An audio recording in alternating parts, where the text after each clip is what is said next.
Hello guys, pag-usapan lang natin ang breaking news. Ayon kasi sa bali-balita, finally, Mami Min Bernardo, balitang-balita, papayag sa reunion project ng Katniel. Bakit nga ba? Naalam niyo naman siguro ang bali-balita. Hindi niya umano bet si Mayor Mark Alcala.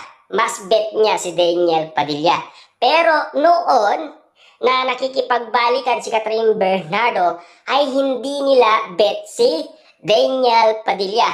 Pero, nung nagkaroon ng jowa umano si Catherine Bernardo, si Mayor Mark Alcala, mas bet nila si Daniel Padilla. Yan kasi ang mga bulong-bulungan, yan din kasi ang mga kumakalat sa social media na pinag-uusapan.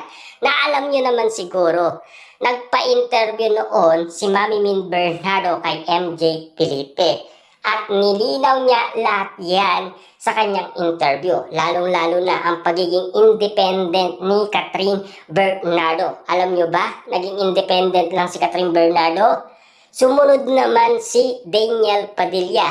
At alam nyo ba kung saan sila nakatira ngayon?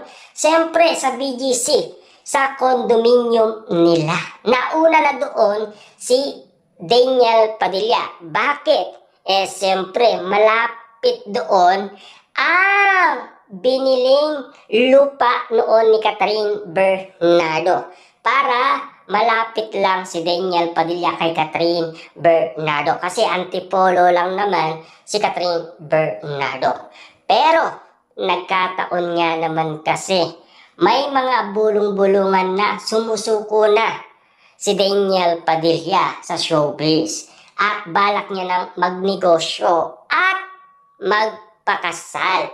Yan kasi ang bali-balita ngayon kay Daniel Padilla. Tila nalulungkot na ang isang Catherine Bernardo. Kaya nga naman pala ayaw niya mag-promote at tila kakaiba ang kinikilos ni Catherine Bernardo at tila iba ang attitude niya at iba ang mga galawan niyang pinapakita.